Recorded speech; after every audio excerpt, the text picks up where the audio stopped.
I am your host, Doc Rodden, and this is Gruesome Magazine, where we review the very latest in streaming and video on-demand horror movies.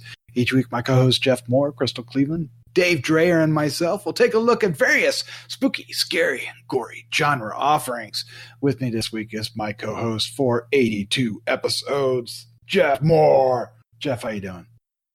Doesn't seem like 82. But we've seen you know what? We're getting lots of good movies, I think. Yeah. So, I mean, there's been at least 2 each week. So how many movies is that? Do the math. Well, you know, I bet we're up to 200. Yeah, because that would be, well, no, I don't know. That'd be 164. Because, yeah, maybe. Well, we did like 130 some the first year. Did we? So however many we've done this year. Well, because we did like 3 and 4 of the first few months. We did. Do you ever think we watched too many films? Yes. Okay. Well, just at the beginning, which is why now it feels like we're getting better movies. All right. Yeah. There you go. All right. All right. Also joining us this week is Crystal Cleveland, the living dead girl. How's it going, Crystal? Wow. Like, that was such an introduction. I'm like, taken back. It's going really well. I feel like I better bring the energy up in here. No, it's going awesome. You know, went to Dragon Con for my one-day affair, and now I'm back, and now I just want to go back. And yeah, and next year we're all going to plan a trip, and we're all going to go together, and we're going to hold hands walking down the halls of Dragon Con. Namaste. That's exactly what we're going to do. I have to imagine that you were quite overwhelmed by your day at Dragon Con. Yes and no. As far as how to get places, it was a learning curve for certain. There's 5 hotels. So I've never had this setup with 5 hotels. Typically, when you go to a convention, it's at one convention center, one hotel, whatever. With the 5 hotels spread throughout this downtown area, it actually alleviates a lot of some of the traffic flow, which makes it pleasant in that regard. However, maneuvering from hotel to hotel and figuring out what floor everything is happening on is a different thing. But they have this app, and then it tells you where you need to go and how to get there. This was actually really, really good for me to learn how to maneuver and get around, and I'm going to be completely prepared for next year. And then they have the public transportation system there is phenomenal. It's really great because it takes you, if you take the MARTA, you go right to Peachtree Station and you're right there. I mean, and everything really is completely in walking distance. It's all easy and simple. And wow, it's amazing. Yeah, in a lot of cases, there's sky bridges to get you where you want to go. Oh, so you yeah, don't have to cross the street. Too. Oh, no, even that. So again, who is also on Decades of Horror 80s with us, he had given me so much good information and then even took me to this food court, which actually is kind of sort of like an epicenter. And it's actually very easy to get around.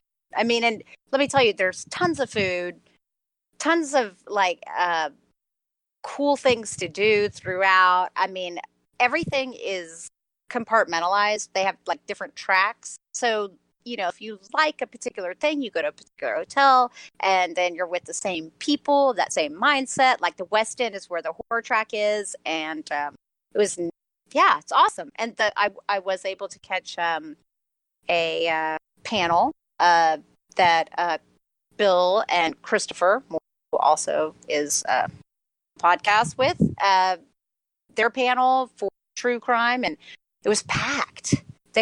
It was packed. So yeah, it was exciting. It was fun. I'm definitely going back next year. Like, I don't care if I have to save up money all year. I definitely. You do have to. You have to save up all year. Yeah, because it takes some dough to get down there. Yeah. Yep. Yeah. Right. But if you buy the tickets early, they're pretty affordable, though. Yeah, that's true. Mm-hmm. All right, rounding out the crew, waiting patiently for me to introduce him is my co-host over at H&R, Dave Dreher. Dave, how you doing? Hey, gang, I'm good. How's everybody? Woo! I'm so happy you're here and part of the regular crew now. Me too. Thank you. As am I. Me too. Yes. You guys all staying safe from the hurricane? Well, Jeff, you don't have to worry about it. No. You guys, no, Jeff has no hurricanes. yeah, don't be worried about that. He's in the same boat as me. Yeah. We'll be worried about the blizzard soon enough. Yes, Ooh. this is true. Oh, stop. All right. Yeah, what we do here, for all those who are waiting patiently to find out what we actually do, is we review 2 movies each week. Movies that are streaming or they're video on demand. Sometimes they're in film festivals, and we might get them a tad bit early. Any way you look at it, these are not typically theatrical films, but these are films that in many cases forecast the future of horror. So it's a lot of fun to tackle these, and we are thrilled to be reviewing 2 of them tonight. The first one is Artik from Tom Botchii Skowronski, and this is about a serial killer trying to teach his son how to get away with these brutal murders when, well, somebody intervenes. And yeah, just that old chestnut. And then we also have Satanic Panic from director Chelsea Stardust, which has Rebecca Romijn and Jerry O'Connell, and they're a nice couple. Oh, yeah. And it's about a pizza delivery girl that ends up kind of stumbling into a satanic ritual and things go south. A little more than that, but that's the basic gist. So I hope you stick around to hear the reviews of Artik and Satanic Panic. Are you guys ready to dive into these? Oh, yeah. Let's do it. All right. Up first is Artik. The synopsis is a comic book obsessed serial killer teaches his son how to get away with a series of brutal murders until the boy befriends a mysterious man who threatens to expose everything. The cast includes Chase Williamson, Jerry G. Angelo, and Lauren Ashley Carter. This is coming to VOD and Blu-ray on September 10th. So it'll be out around the time you're hearing this. So check it out. Here is our first impression of this. And Jeff, you are it. Well, first off, the director's only credited as Tom Botchii on the film, even though in IMDb it had Skowronski. I'm not sure why that is, but maybe we'll find out later. He's the writer and the director. We have this couple, Artik, played by Jerry Angelo, and Flynn, played by Lauren Ashley Carter, who have this kind of rundown looking farm, weird house, and they have all these boys locked up in the barn who do work for them. And they feed them in like the most terrible conditions. They literally dump the food in a big bowl, and these boys all have to run and fight for the food.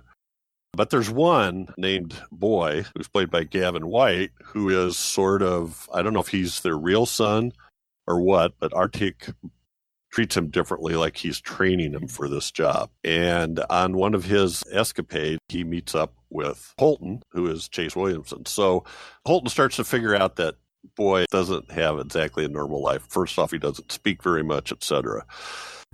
I really like the look of this. I like the beginning of it. I love those graphic panes they used on the intro with the credits, sort of like cutouts from comic books almost, and they come into play later on. The characters, I like the characters of Artik and Flynn and Holton and Boy, but I guess the con part of it for me is this is another one where it seems like the couple have some kind of weird overall arching philosophy guiding them. And the filmmaker might know what it is, but we don't know what it is, and it doesn't get explained at all. But part of this seems to be they scout out people, they go and bring them in, and he puts them in a chair and kills them, and he's got a bunch of different rituals he does. And so anyway, we don't really understand what the hell's going on and why they're doing it. Yeah, his dialogue suggests he's on some kind of quest. Yeah. Right. And then they talk about leaving, and the boy's going to take over for them, and they have to go farther and to find the hero and hope and judgment, and just a lot of mumbo jumbo that they kind of throw around. So it bothered me a little bit that I didn't have a better idea what they were doing. Otherwise, I really like to play with those 4 characters. The couple, I like Lauren Ashley Carter quite a bit. She's been in quite a few horror movies that I think maybe you've even covered some on H&R, but she was in Darling, The Mind's Eye, Pod, Jugface. Those are all budget horror movies that had pretty good buzz. And I think she does a good job playing this character.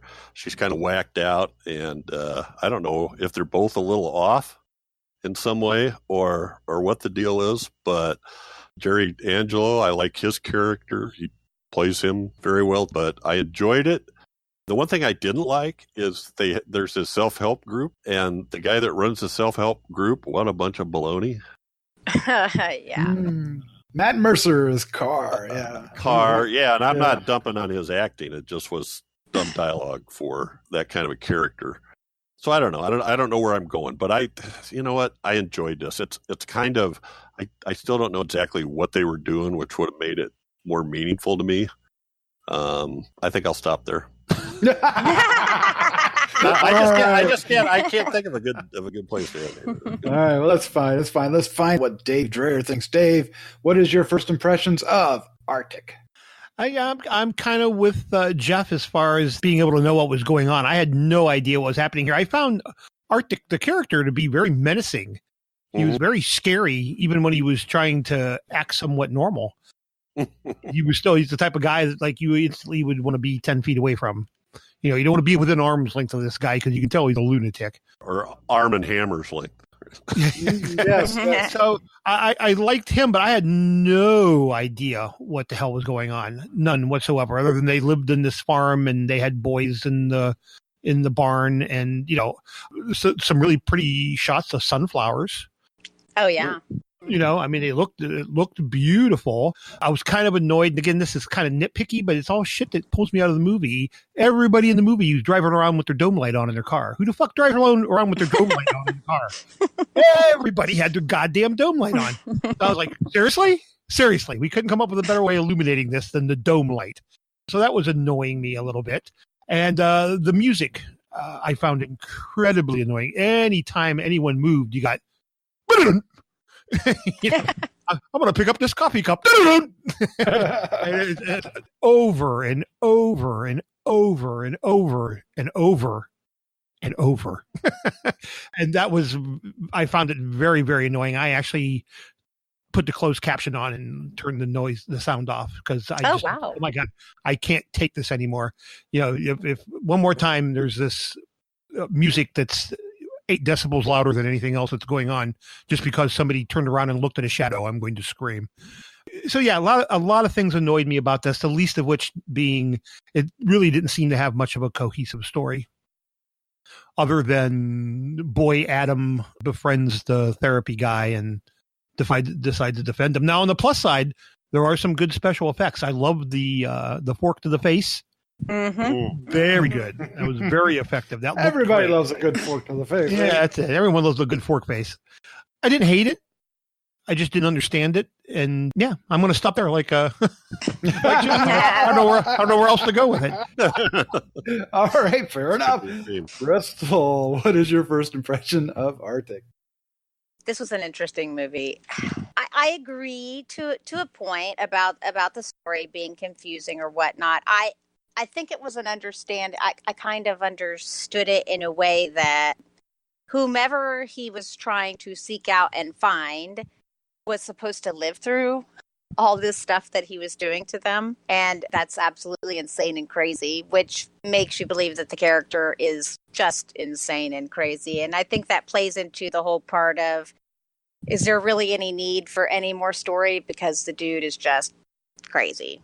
And if you think just crazy, it's kind of like, well, he's just crazy. And that's really it. Yes, I think the lead character kind of pulls out from the boy that those are not his original parents, but they are his, so awkward, quote unquote, owners, which the fact that he used that term really threw me off. For me, I loved the cinematography of this. It was really shot beautifully, I think. And typically when there's shots of sunflowers or something like that, some random shots of that, it bothers me, but it worked for me for some reason in this movie. Maybe because that sunflowers were right there, and he kept using the same imagery. Remember what was the movie we watched with the animals chasing? Ugh. But My biggest fault with this movie is one poor character choice, which makes absolutely no sense, and it's the counselor. Okay, if they were licensed and had any sense, would never have gone to their home and then outed the boy with the drawings and all. I'm like, what? What is this guy do? Bob, that actually almost, I mean, that part of the writing almost ruined the movie for me. I was like, no, that's insane. What counselor would do that? You're clearly, if you think that these people are dangerous at all, you're clearly putting the boy in danger because you're outing him, showing him these drawings of clearly his father figure, working people. That's the only part that really disappointed me, I guess, more so than anything else in the movie. Because I also have to agree with Dave with the sound mixing. Now, I didn't turn on the subtitles, but I did have to turn it down and turn it back up. But, we've mentioned before that sometimes maybe that's the screener and not necessarily the, the actual sound mixing. I don't know what the case is there, but yeah, I liked the acting. I thought it was effective. I kind of got the idea of the story. It makes sense and I agree with the whole comic book thing. I think this guy was just really on his quest. And then, yes, he was teaching this boy how to find this guy, and if it's going to be the one, they're going to live through this. And, I mean, it's a simple concept. And I think that I do appreciate that they showed and didn't tell as much. I prefer that to just spewing everything. So, yeah, I have a few flaws to this, but I don't know. There was something about it I really kind of liked. Yeah, I mean, it was weird, and I like weird. So, maybe I'm like, yeah. Yeah. There's a quote. It was weird, and I like weird. Yeah. We all sound very trepidatious about this. We're like, okay.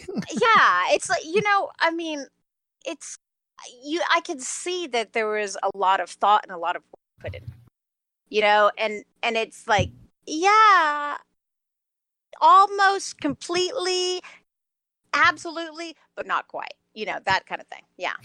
Yeah, that's. I'm in the same boat. I'm torn about this movie. I wanted to like it more than I do. There is a lot to like about it. I think everybody's performance is top notch. Even Matt Mercer's Carr, that you're giving the character a lot of grief, but I thought he played him really well. We've seen Matt Mercer, in a number of films over the past 82 episodes, and Chase Williamson as well. So I didn't have any problem with the characters. Like you said, the cinematography is really good. The sunflowers that we're mentioning are part of the story. They're the harvest that they live off of, financially.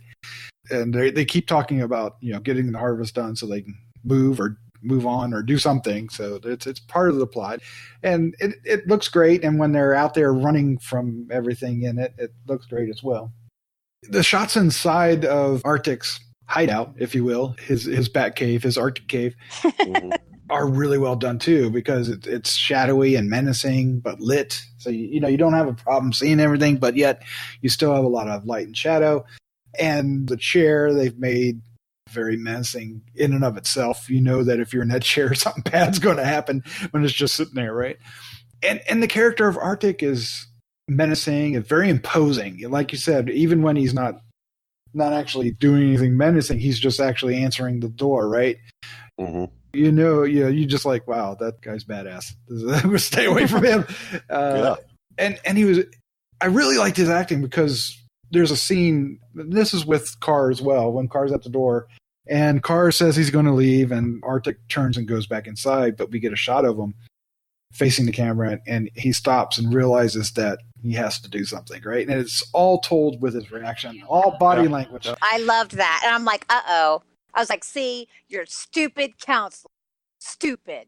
Right, but that's the way this film often shows us and doesn't tell us, right? There's not a whole lot of exposition, although there is some. And when there is some, that's when the film starts kind of irking me. The dialogue that they gave Artik. Yeah, the dialogue that you mentioned, Jeff, too. Well, we'll just put that aside. You won that one.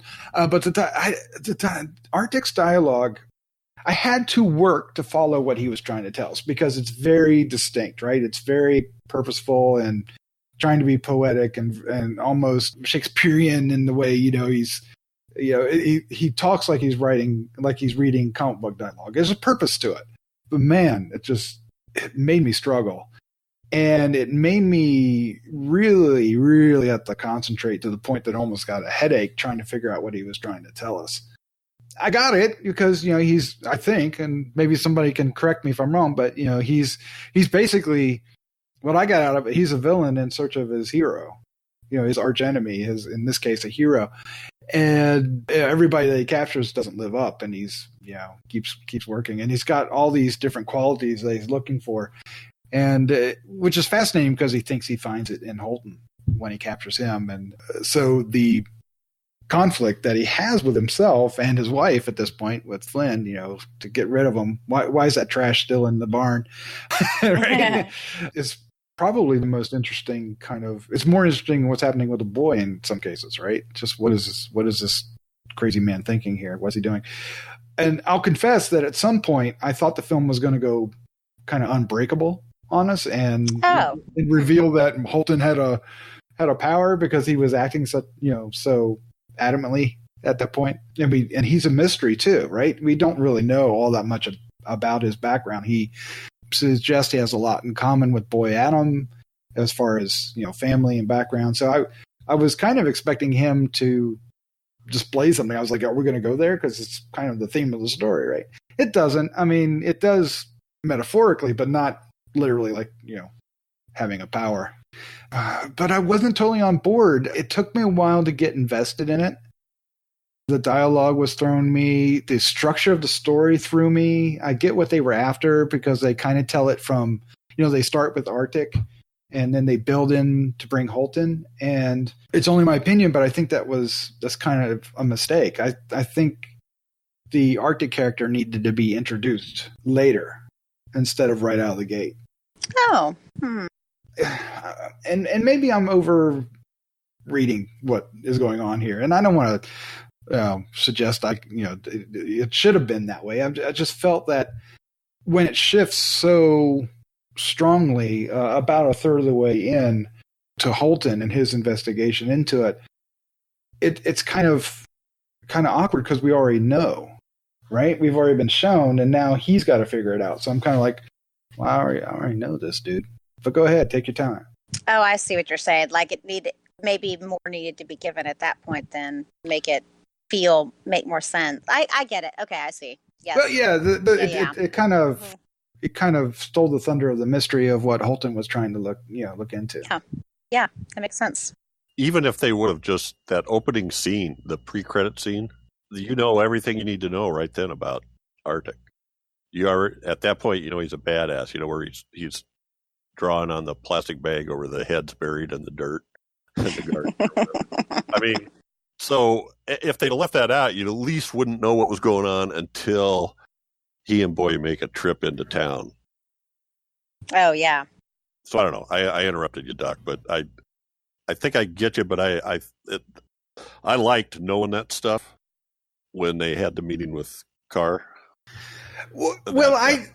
That built up the menace. I mean, you just were like, run.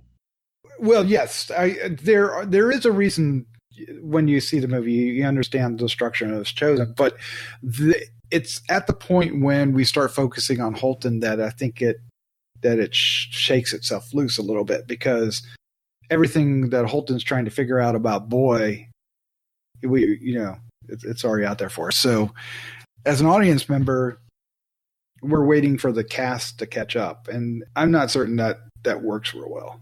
That's fair. Yeah. But again, like I said, that's why I'm torn about this, because surrounding that is this character Artik that I thought was really interesting and very well delivered by Jerry Angelo. There were times I was trying to figure out, is there something up? Because sometimes his arm would hang low, and then he wore that arm piece on his one on the right arm and stuff, and I was like, what's going on here? Yeah. Yeah, he was just a weird character in general. But he was supposed to. He made me feel uneasy. And what's odd is he was kind of attractive, and that made me feel even more uneasy because I'm like, well, he's kind of hot, which is kind of weird. Yeah, sorry. That's a personal thing, I guess. But I'm like, after them hot serial killers, huh? Yeah. Yeah. Right. Yeah. I'm like, well, yeah. Like yeah. As far as the characters go and the acting, I think that part is excellent. Really, I think we can all agree on that for sure. I think that's definitely where the movie was strong, and the cinematography that was strong too. Yeah. Well, Dave, you've been kind of quiet. Did the film lose you at any point, or do you have a different story to tell? No, I mean, the story was just very difficult to follow for me. I agree with everything everyone's saying. They're obviously very talented people performing at different places in this, acting and special effects and all that other stuff. But at the end of the day, the story was just weak for me. I agree. Yeah. Yeah. I mean, that's what it all comes back to. They could have had Brad Pitt and Jack Nicholson in this thing. It still would have sucked because the story sucked. I just, had a hard time following what was going on, what the motivation was. And there really honestly wasn't anybody in this tale to really like. You didn't like Holden? I mean, I guess a little bit, but still at the end of the day, there was nobody that you were really like that I really felt vested in. You know what I mean? At least for me, it just none of the characters were structured enough for me to be able to really get behind them. So yeah, it was just kind of a dull watch for me. A dull watch. I will say that I bought into the relationship they established between Holden and Boy. With the way Holden approached him, and I did too. Yeah, so by the time that the conflict of his decision, do I stay with Artik? Do I run with Holden? I felt that was legit. And well, I feel like the boy wanted out the whole time. I feel like but he didn't have the courage, right? He didn't. He was, and he was also conditioned not to as well, right? He was definitely brainwashed in a huge way. So there was a lot of tension there, and I liked it. I thought that his decision made sense, and the way they portrayed it, and his hesitation, and I was totally into it. I love the fact that he goes and gets the other boys. I thought that was Why were the other boys like just kind of not? Were they just not special? Were they just not the one? Or I mean, I felt pretty bad. The other boy. He seemed to be the oldest, right? Didn't Boy seemed to be the alpha of the kids? So boy, I know it's like reminds me of Bird Box. Boy, spent a lot of time coming up with those character names. Boy, what was it? Boy Adam. Boy Adam. Yeah, Boy Adam. Yeah.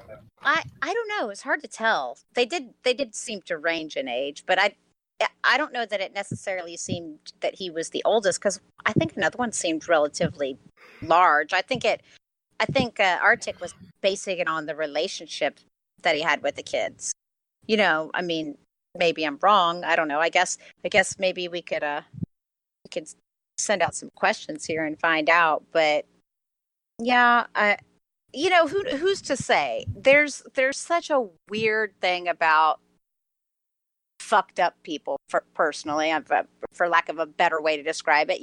Like you see these families where they have like 4 kids. They treat 3 of the kids really, really well, and one of them they keep in a cage and abuse.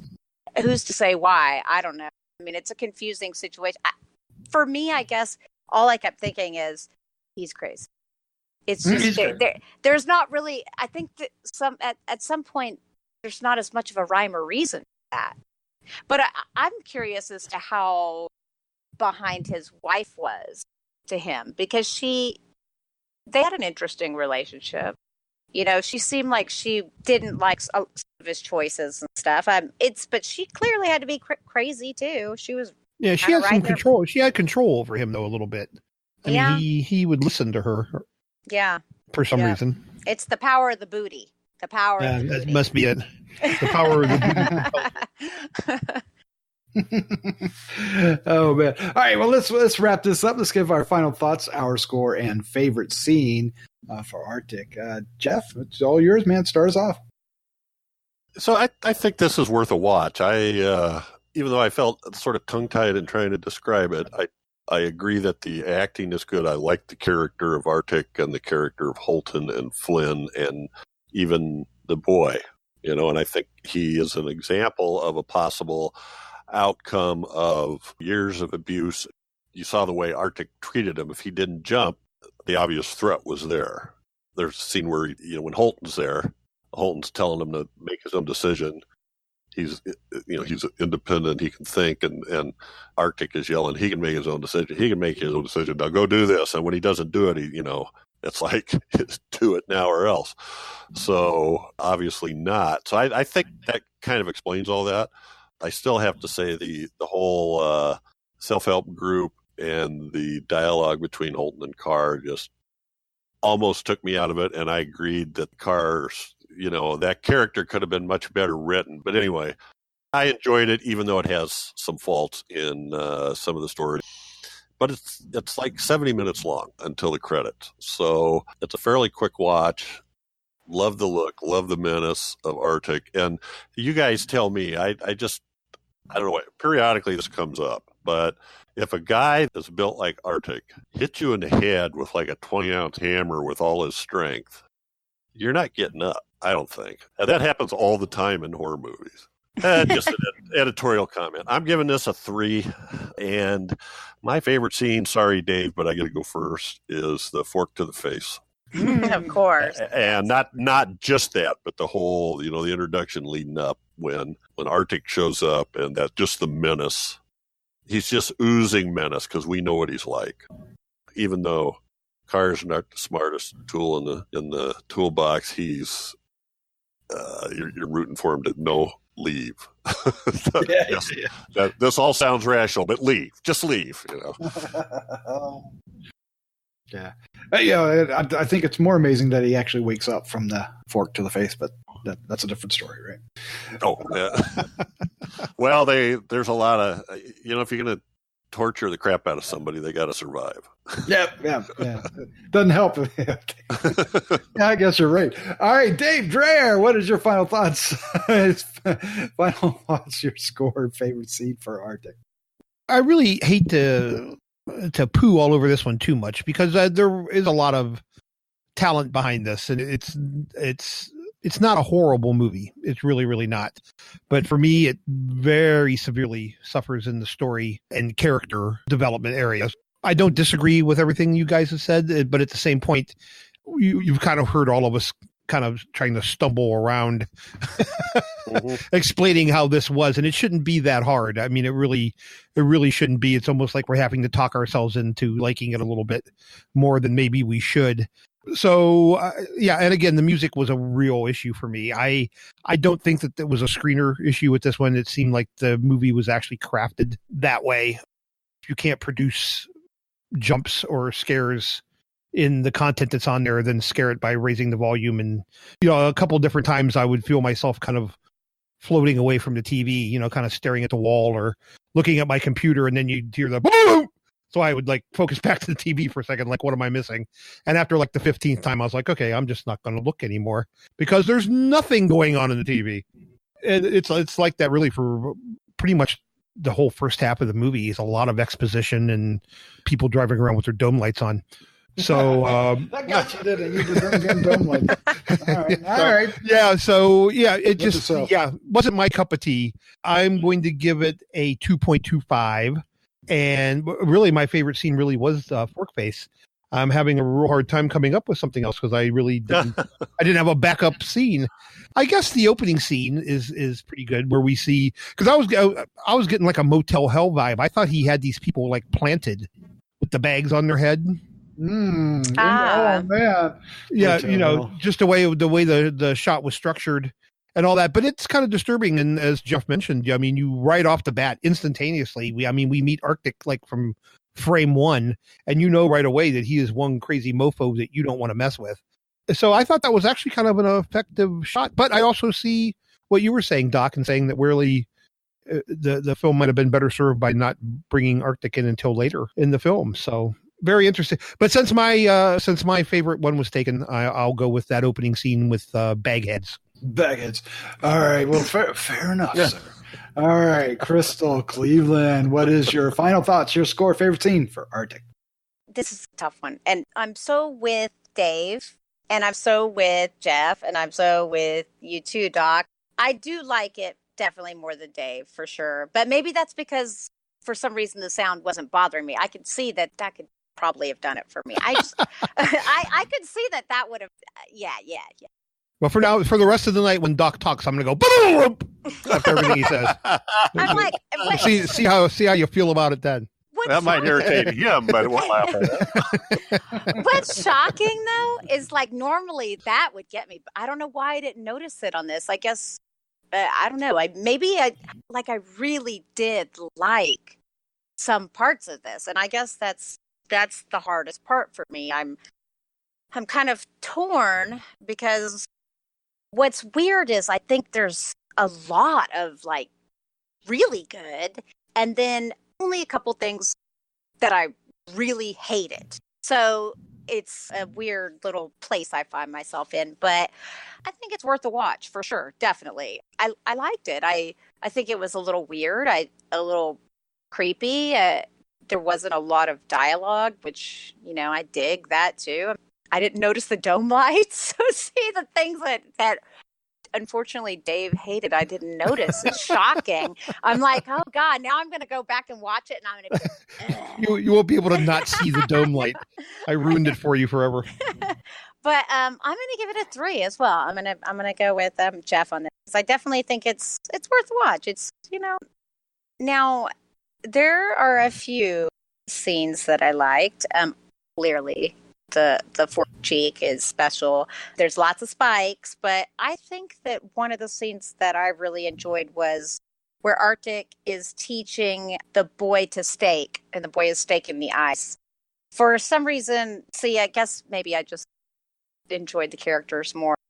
I seeing the boy staking and getting into it, and he was teaching him how to do it. I don't know. It was kind of an interesting scene. It was a weird scene. You knew that it was a little messed up because why he was teaching him to do that, but it said a lot about the characters. Yeah. The boy's staking the ice. Boyle staking? Yeah, I wondered what he was stabbing, because it didn't look like ice to me. I'm like, is that supposed to be ice? Because it kind of looks like styrofoam. Oh, really? Yeah, it didn't look like ice. I mean, trust me, I carve ice. As a chef, I carve ice, and that wasn't ice. I mean, maybe we were supposed to think it was ice, but is that what I thought? That's what it was supposed to be. It looked like a block of slush that somebody, like granular. You know what I'm saying? Like when you Burger can get me a Coke slushy. I need to keep. No, yes, exactly. Yeah, I wondered what that was. I was like, what the hell is he stabbing? I have no idea what ice is. See, I've barely been around snow. To me, I was like, that's totally ice. But see, once again, I'm like, whoa. Yeah, I'm missing a lot here. I'm like, dang, girl. Oh, man. Well, I will have to admit that I thought our scores would be a little more varied, because I'm going to give this a 3 as well. Oh. And I going into this, I didn't think we would have 3 of the same scores, right? Kind of knew where Dave was going to go. So, kind of felt that. As soon as you seen the dome light, right? You're like, oh, fuck, dome light. He's complaining about dome light. This isn't good. There's a lot going on for this film that I do like. We've talked about the cinematography, the casting, the acting. I like the Artik character. I wish he talked less. I'm just going to say the dialogue really threw me. Some of the pacing and the structure threw me. So where maybe Jeff is a very strong 3, I'm kind of a weak 3. I'm on the lower end of a 3. Is that even a thing? Am I making shit up? Maybe. No. I feel you. You're allowed. It's your show. Yeah, I feel it. I'm behind that. But I think I think this will appeal to a lot of genre fans and gore fans. Speaking of spikes, there's a lot of spikes, big metal spikes going into little bitty fleshy parts. So, and bone, I suppose. But it's there's some really, really excruciatingly, almost portrait-torny kind of shots. Maybe not because. Well, maybe. I don't know. It's kind of there. Kind of not, kind of there. But at the same time, it was really well done. I mean, the highlight of the effects is the prosthetic for the fork. And it's not like a fork like you're thinking, like a utensil. It's like a huge, long fork thing, right? I don't even know what kind of fork thing it is, but it's like a serving fork. Yeah, it's huge. It's not a little plastic fork like you get it. It had a very nice pattern on it. Had a lot of ends sticking out of all different fleshy bits. But he wore that damn prosthetic for quite a few scenes. I'd love to hear how some of the stories behind that, because I imagine it fell off. It's so I think I've said a lot, and I don't want to repeat myself anymore, but yay for Jerry Angelo. Played more bad guys. And his voice, I spent a good amount of time trying to go, damn, I know I've heard that voice somewhere. I've heard that voice. He sounds like somebody else. And I'm trying to figure out who it is. I mean, it's really interesting. And I do want to see him in more things. But when he shaves, he doesn't look anything like the Artik guy, just saying. Oh, really? See, I have no idea. Right. I have no idea what that guy looks like. I just know that he didn't look bad the way he was. I mean, he was all right. Crystal wants a Cosmo centerfold of them.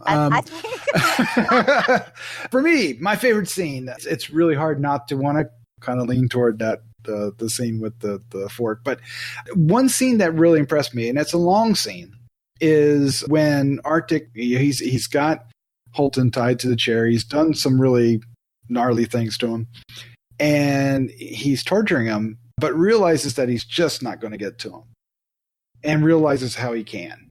And he brings the boy in. Oh, yeah. And he realizes that the only weaknesses that Holton has is the kid. That's the connection. He finally figures out the connection, because that's what he's after. That's why he doesn't kill him right away, right? He wants to know, what is this connection? What is it? Is it part of my story? Is it part of this narrative I'm drawing out and with crazy ass drawings? And everybody's acting. The kid included, especially Jerry Angelo's as Artik. Okay, so Jerry grabs Artik, I should say, grabs probably the smallest chair in the room, right? And you would think he would need a really big, tall chair, right? And he sits in the chair, and he's actually lower than the kid, right? Because the kid's on like a bar stool or something. But yet, once he settles in, I was like, damn, a guy's basically chilling, and he still looks more menacing than everybody else. But anyway, so it's a lot of great body language. So there you go. That's where I'm going to stop. Yeah, it's one of those kind of, you can talk about it, and then you're kind of like, yeah, no, yeah. I'm so confused. Well, there it is. That's our review for Artik, which is coming to VOD and Blu-ray on September 10th. So as you hear this, it will be either out or coming out very soon. Our second film for tonight is Satanic Panic from director Chelsea Stardust. The cast includes Rebecca Romijn, Jerry O'Connell, and Jordan Ladd in a very strange role, and many others. It comes out on demand and digital September 6th. So as you're hearing this, it most likely will be out. The synopsis goes, a pizza delivery girl at the end of her financial rope has to fight for her life and her tips. when her last order of the night turns out to be a high society Satanist in need of virgin sacrifice. Yeah, that pretty much is it. That's it right there. All right, let's find out what our impressions of Satanic Panic were. Crystal Cleveland, start us off. So we already know we're going to disagree about this one. This one should be good. I really like this movie. Okay, I know. I didn't know what to expect, but it was funnier than I expected. I think by the title, some people assumed that this was going to be an actual, like, maybe period timepiece set. Back in the 80s, right? Yeah. Sure, yeah. I was like, I don't know actually the years that happened, but I think that people thought that that was actually going to be more along the lines of what this was going to be and maybe a little bit more serious, but it is a campy, a little bit cheesy, lighthearted story, if you will. Praise Satan. And it's like, it's shot in Dallas, which I just moved from Dallas. Now I love Dallas, so I've got to give props to Texas. I feel like you need to be going into this with the mindset that this is going to be a little bit crazy. Don't get too attached to anyone. And I feel like Rebecca Romijn did an incredible job. I think the two female leads were so awesome. It was such a cute story. I mean, Jerry O'Connell, even though he's only in it for just a short amount of time, was absolutely hilariously lecherous and super funny. And what else do I want to say? I mean, the colors were vivid and bright. There was so much red. I really love red. So that gets me. I think that the play of this movie is that they actually are a satanic cult and Satan is real, and that's where they get their power. They're in this rich neighborhood. So definitely go into with the thought process that they believe in all this stuff happening. But I love the end. I love the little twist. I mean, they kind of foreshadow it a bit at one point, and then they kind of bring it home. I think it's hilarious. I mean, and so silly and so dumb. And I enjoyed it. I liked the costumes. The effects were actually really cool. Like, there was the soul souffle was impressive to me. I really when she digs into that, I loved it. I was like, that's awesome. I mean, and I don't want to give away all the scenes because there's some good scene work here, but yeah, I think it's a good one. That's my first impression. It's a good one. Uh-huh. Let's go with that. All right, Dave Dreher, what was your first impression of Satanic Panic? Well, I was kind of expecting more of a true devil movie, if you will, but this was actually kind of a fun, lighthearted. I mean, I guess as lighthearted as Virgin Sacrifice can be. That's fair. Yeah. I like the lead girl, or final girl, if you will. Haley Griffith. Yes. She's awesome. She was very, very good in this, and her reactions to the odd things going on around her were quite good. I mean, you were never more than a few minutes away from another outrageous happening going on. There's a lot of really good effects in this movie, from people barfing up worms to just guy having his throat reached down in and having his soul ripped out for the soul souffle. I mean, it's just kind of never ending. We have some intro reading going on, and yeah, it's just there was a lot to like on this. It wasn't real heavy on plot or story. Pretty much the synopsis sums it up. Pizza girl delivered pizza, gets pissed off because there's no tip, and ends up part of a virgin sacrifice. That's kind of the premise for the entire thing. Yeah. But it was fun. I enjoyed it. I thought it was well shot. Rebecca Romijn was great. It was good to see her. Actually, she hasn't really done much, it seems to me. Have you seen The Librarians? She was in The Library. No, I haven't. So I was surprised to see her on there. I didn't know she was in this, actually. The same way with, what's his, Jerry O'Connell? Was that? Yeah. Jerry? Yeah. I had no idea he was in this either. So, and he's good. Like you said, he was, he's in it briefly, but he eats the screen when he's on there. He was willing to do what needed to be done to keep from dying. Mm-hmm. So yeah, this was just kind of a light-hearted romp. It's not a serious horror film, if you will. It's borderline horror comedy. It's kind of a throwback to the 80s when they just kind of made stories up so you could do some cool ass effects. Yeah. We even got a couple good practical beasties in here too. I mean, there was the thing out in the garden or whatever. Oh yeah. The demon out in the garden was great. And then our final beast that shows up there at the orgy at the end. with some really good practical effect work. So fun. That's my first impression. Fun. It was fun. It's not Velocipaster, but No, it's no Velocipaster, but it was still fun. Can anything be Velocipaster? All right, Jeff Mohr, what was your first impression of Satanic Panic? Holy Hitler on a Velocipaster. I've had a lot of fun with this too. I just enjoyed it. I didn't think really hard about the plot. It just was a fun movie to watch with pretty good acting. I think, as Dave said, Haley Griffith, the lead, was really good, but I also like Ruby Modine. Oh, yeah. Who she connects with later on, surprisingly. I thought she did a good job too. And, I wasn't expecting it because, a couple of weeks ago we did City of the Living Dead on decades before the 80s. And between that and this one, we had 2 gut puking scenes in 2 movies in the last 2 weeks. I'm like, what? Where did this coming from? So anyway, I enjoyed it. I had fun with it. I liked, the battle between the leaders, who was going to be the leader of the coven. I thought that was pretty funny. And Danica, I guess her name was, Rebecca's character, had lots of little spells and things up her sleeve. So, fun movie, fun watch. I liked it. You liked it. Fun movie, fun watch. There's a lot of fun being thrown around. Mm-hmm. Now, what about Perhaps it was fun. Perhaps it was fun. All right, so I hate to be... Don't be critical of having fun. Oh, no. But... I know. Are you saying no to fun? Are you saying no to Oh, fun? my God. All right, so I hate to be a poopy britches. I was going to say, I think Doc had some extra copies so he can piss all over this one. Oh, God. I am... Yes. I am coming here...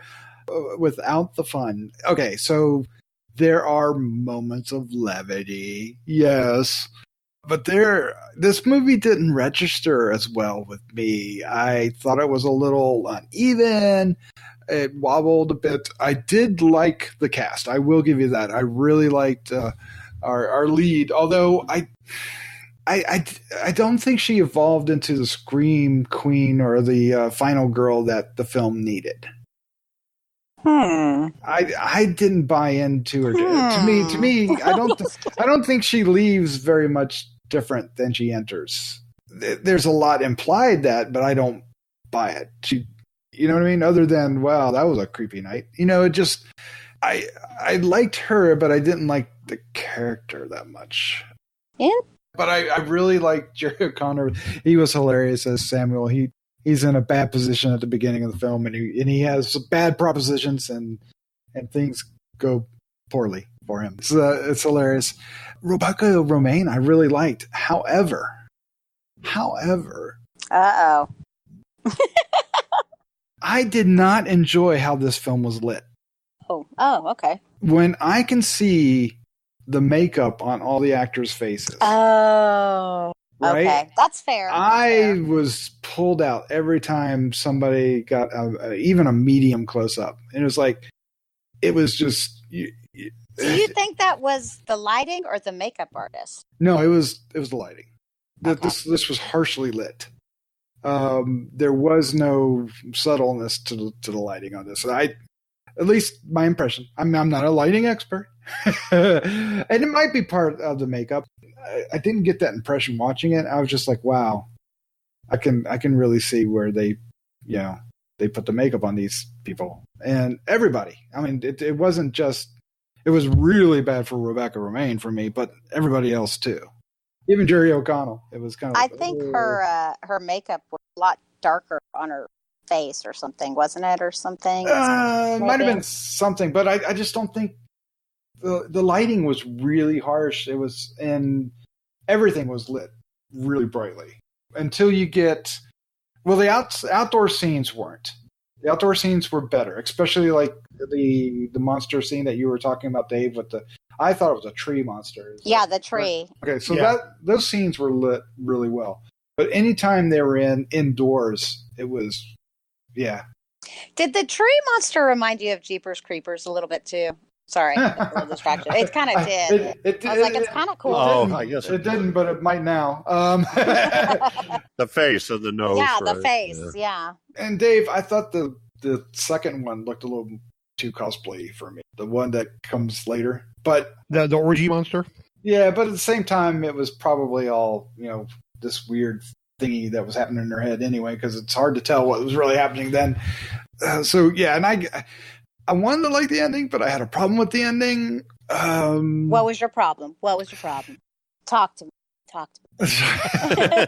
Well, the problem is that I thought it was edited very oddly, and I think it was edited because of the the nudity that was there, because you don't really get any nudity until those scenes really, and it was just really weirdly edited. And when the thing we're talking about shows up, and just kind of spoilers for people listening if you don't want to hear this, it's edited odd, and what's happening to her is edited strangely. Yes. Okay. Yeah, this is going to be a spoiler. You mean when she goes from not being pregnant without anything happening? Right. And then there's everything else, and everything else going around it, right? Okay, yeah. That was a little weird. I just went, oh, okay. I just went with it. Like, I mean, maybe that's wrong on my part. Yeah, it's just an example, but now at other points I thought it was really good. Like there's a fight at the top of the steps with our heroine and two menacing teenagers, sort of. And at least one of them is strapped on to be menacing. And I thought that was, that was amazing. That was right out of Frankenstein's Army. Yeah, and that was put together well. But you mean the H.R. Giger love stick? Yes. H.R. love stick. Yes, that was a great line. So, I'm torn with this film. Some of the characters were acting like they were funny, but I didn't think they were. I was kind of underwhelmed by this, and I don't know. Maybe I was in a pissy. I don't know. Doc, you need to go back to bed and get up on the other side. Get up on the other side of the bed. Wow, nice. Well, where am I wrong, Jeff? Where am I wrong? What did I miss? Well, I guess I wasn't looking for that. Maybe my eyesight's just going, but I didn't see the makeup issues. I didn't see the harsh lighting. Seemed, I don't know, they were in like big mansions with lots of lights. I can see it. I can see it now, but it didn't bother me at the time. I was just going with the flow and having fun. Pretty quick, it became a movie I wasn't going to think too much about. I was just going to go with it and enjoy the ride, I guess. So, and that's really what it has to be. Yeah. I felt like it was a little clunky with the sort of the last character that's introduced that causes all the disruption at the party. Something about that. Everything else was pretty straightforward, and that was sort of like, what's going on? What is she talking about? But other than that, I had no problem with what it ended up being and what happened and where she went at the end. I didn't have a problem with the ending either. So at the beginning of the movie, she's showing a video where she's singing this song, and these two guys make fun of her, these other pizza delivery guys. Yeah. Because the song is just too syrupy sweet. And later we find out why this one part is in there. And then at the end, I just thought it was sort of a fitting callback or loop around to that. She played like the most naive person we've ever seen. We're part of the Sam Club. But did she leave any less naive? I don't know. Maybe not. But I thought that she took actions to make a change and do something about her situation. Yeah, and I mean, she does explain how she ran away, once in her life from someone who needed her, and this time she stuck with it. Same with the other girl. They were like, going to get through this together. So, and then she was kind of a booty head at the end, She took her bunny and left on her Vespa through Dallas, scenery behind her. Yeah, I mean, yeah, I liked it. Yeah. The whole bunny thing was, I just thought, that's awesome. It made no sense whatsoever. I just thought it was awesome. Actually, I know. I was like, how did that? I was like, but you know what? Really? Because that's what she does every time she gets stressed. Two fluffy bunnies. And lo and behold, out of her vajayjay. Two fluffy bunnies.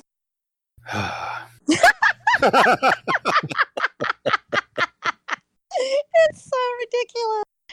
And I liked it. Yeah, I did. I liked it. Why? I could see, Doc. I mean, there are some movies that I've had people tell me how hilarious they are, and it's. In fact, I've seen movies that I just thought were the funniest damn things I ever saw, and then I watch them at another time, and I can't figure out what I thought was so funny. Oh, I've done that too. So I think it depends a lot on mood and circumstances of the day, et cetera, what you're ready for. Foreign substances. Yeah. Well, I have no foreign substances other than caffeine. Caffeine. Maybe sugar even. I'm not talking about either, but hey, that's all right. Some of the characters I thought were uneven, like Gypsy Newmeyer, right? Played by Arden Mirren. Mm-hmm. The second in command, if you will. I liked a lot of what was happening with her, but there were times when I didn't. I liked her motivation. I liked that what she was wanting to do. She was always trying to undermine Danica, right? Yeah. For me, it was kind of awkwardly written to do that. There was something about that felt more of a gag and less of what it was played out to be, because it wasn't just a one gag thing. It kept going and going and going, and I don't know if I got tired of it or if it just never went anywhere or what. Like, I really liked it when she was attempting to rid the situation from Judy, right? With Ruby Bodine's character, and she had the doll, and she's doing the spells, and we got all the worms and everything, and they're fighting it off or writing on their arms and everything. And I liked her there, but there's other times when the dialogue for her just rubbed me the wrong way. Like after the spiking scene, like the spike to the head. After that, I was like, okay, ow, this is painful. Keep going. That's what I feel like. I feel like this is okay. I'm not. It feels like you're applying sort of highbrow standards to a lowbrow movie. Am I thinking too hard on it? Yeah, I agree. That's what Mm-hmm. Okay, all right. Not that there's anything wrong with that. But like I said, I think the movie snuck up on you, because I had no idea what to expect. I wasn't certain. And with the name, you think, oh, because there was a thing like that. Like, oh, okay. But yeah, I was able to just let go and let Satan. Did you know that the director, Chelsea Stardust, did one of those Into the Dark episodes on Hulu? Oh, which one? The one where the woman has the son that's a serial killer, and she keeps bringing in women to try to break him of it. Oh, that's with oh God, I love her, Samantha Mathis. I think you're right. Well, I like her direction. I think there's a lot. She's very talented, and I want to see more films from her based on this material.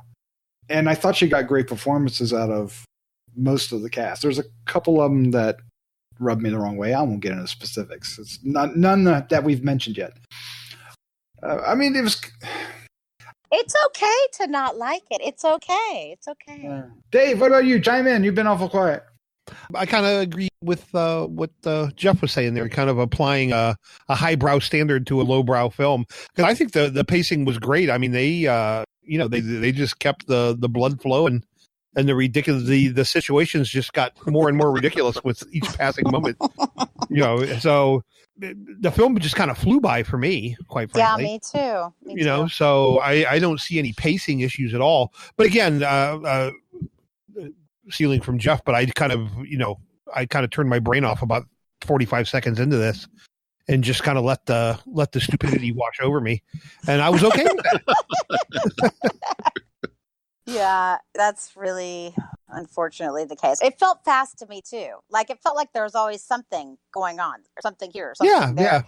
Yeah. It doesn't waste any time getting into the mix of it, and it doesn't have any problem setting up the story and with the. It handles the exposition well, because basically Jerry O'Connell sets us all up, right? If we don't already know it by the time Jerry O'Connell's doing his dialogue, he basically tells us everything we need to know. Yeah. And it's totally entertaining, which is, is a hard thing to do. Exposition can can really derail a film. But it's necessary. You've got to explain things, so you got to figure out how. And yay for what they did here. The opening scene, too, which we didn't mention, but the opening scene seems out of place until later on you understand. Right. Yeah. Mm-hmm. Yeah. I even kind of like there that we get that little bit of really has nothing to do with the plot of the film, but when she's first going out and delivering pizzas, and we meet that kind of odd array of characters. You know, the lady that asked her if she'll come in and pee on the guy because she just peed. And, and you're just like, what the hell? About that. That was hilarious, but then it becomes nothing by the end of the movie. Right. Totally, because you're like, whoa, there's so much other weirdness. The deal with the guy named Sam and the Sam Club. The Sam Club. That plays in later. He is really easy to talk in this film. I do like that she armed herself with that. I did appreciate that. Now, all those people are important because that sets her nerve to go knock on the door. Because if that hadn't happened, she would just, cried in her soup and went home. So we had to get all that to understand her motivation. Plus what her buddy told her. Well, yeah, there's that too. Yeah, I went there as a delivery boy, and I came back as a delivery man. I'm delivery man. Grown. All right. I don't know why, but I really like when you don't like something. It's like super entertaining. I'm like, yes, tell me more. I don't know why it makes me so happy. We can make Doc like it easily. I read a rumor. I'm not sure if it's true, but Blumhouse secretly funded this one. Oh, this movie is. See, there we go. You suck. You suck, Dave.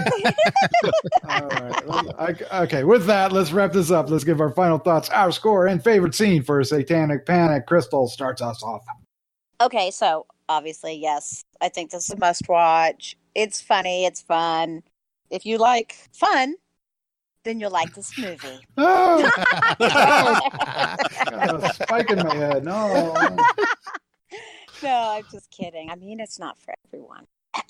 Yeah, that must be the theme for this week, right, Jeff? Spikes to the head. Yeah, really, lots of spikes. I'm giving it a 3.5, actually. Nice. And yeah. Okay, so I mentioned actually quite a few scenes. I wish I hadn't given so many scenes away, but I guess I'll just stick.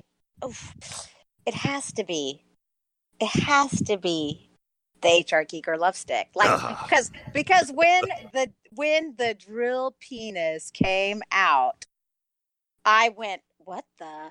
Oh my God, this is the best movie. Yes. It made me so happy, a little too happy, and not in that way, just happy. So, yeah. Disturbingly happy. Just wish it wasn't so predictable what was going to happen after that. I like that scene, but I was kind of like, know how this is going to end. But it was fun getting there. There you go. There's the one fun. I'll give you that fun. Okay. Yeah. Yep. All right. Well, I think we got everything on there, right? All right. Dave Dreher, sir. Well, we're in luck because I like fun. So I enjoyed this movie. I think we pretty much hit all the high points on this one. It's definitely a turn your brain off when you start watching it kind of thing. Nothing makes sense. Although there's Satanists in it, it's not a Satan movie. This is not the second coming of The Exorcist or anything like that. This is kind of a more Naked Gun than anything else. But it was a lot of fun. I enjoyed it. Very bloody. My favorite scene, again, might be a little bit of a surprise, but this is the scene that kind of stuck with me the most, is actually a dramatic scene where she confides in her about the time she had cancer and she couldn't go back and visit her. I thought that was actually, we got a real moment of levity there.